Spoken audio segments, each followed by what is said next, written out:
नमस्कार, KKD news में आपका स्वागत है। मैं हूं आपके साथ नम्रता शर्मा। ये नजर डालते हैं खबरों पर। नेता प्रतिपक्ष उमंग सिंगार बुधवार को पुलिस हेडक्वार्टर पहुंचे, जहां उन्होंने अपने प्रतिनिधिमंडल के साथ मध्य प्रदेश के डीजीपी से मुलाकात की। इस दौरान उन्होंने कांग्रेस प्रदेश अध्यक्ष जीतू पटवारी के भाई भरत पटवारी सहित अन्य कांग्रेस के नेताओं के खिलाफ इंदौर के तेजाजी थाने में दर्ज एफआईआर को लेकर ज्ञापन सौंपा। उन्होंने ज्ञापन में कहा कि इंदौर पुलिस द्वारा दर्ज की गई एफआईआर फर्जी है, जिसे तत्काल प्रभाव से बंद किया जाना चाहिए।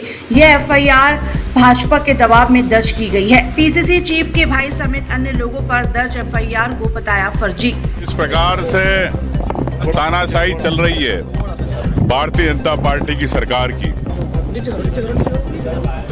चाहे कांग्रेस का आम कार्यकर्ता हो या कोई पीड़ित हो, उस पर झूठे प्रकरण लादने की एक नई परंपरा चालू हो गई है। वो मैं समझता हूं कि मध्य प्रदेश के अंदर सबसे ज्यादा प्रकरण बनाए जा रहे हैं। पुलिसिया राज चालू हो गया है और ये जो घटना घटी है, प्रदेश अध्यक्ष जी जीतू पटवारी जी के भाई नाना और भरत पटवारी, जिस प्रकार से एक जमीन विवाद में इनके नाम जोड़े गए,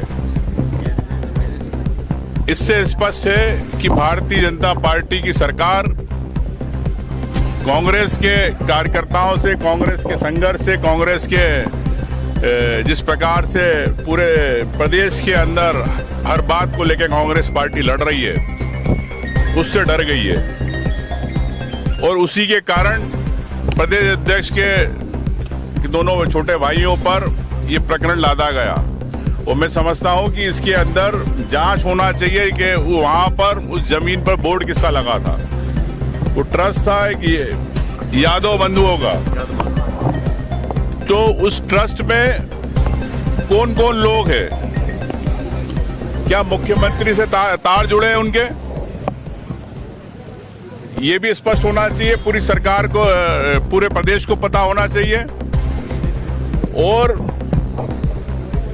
वहां पे कब्जा किसने किया, बोर्ड किसका था, ये मुख्यमंत्री जी स्पष्ट करे। वहां पर ना भरत पटवारी ना नाना कभी गए, उसके बावजूद भी उनके नाम उसमें जोड़े गए। तो ये मैं समझता हूं कि भारतीय जनता पार्टी की पूरी तानाशाही है, मुख्यमंत्री जी की दादागिरी है। और निश्चित तौर से अगर इस प्रकार से अगर ये करेंगे तो कांग्रेस हर बात के लिए लड़ने के लिए तैयार है। पूरे प्रदेश के कार्यकर्ता पार्टी अध्यक्ष के साथ है और मैं यही कहना चाहता हूं, अगर इस प्रकार हरकतें हुई तो हमको सड़कों पे आना पड़ेगा भारतीय जनता पार्टी के खिलाफ।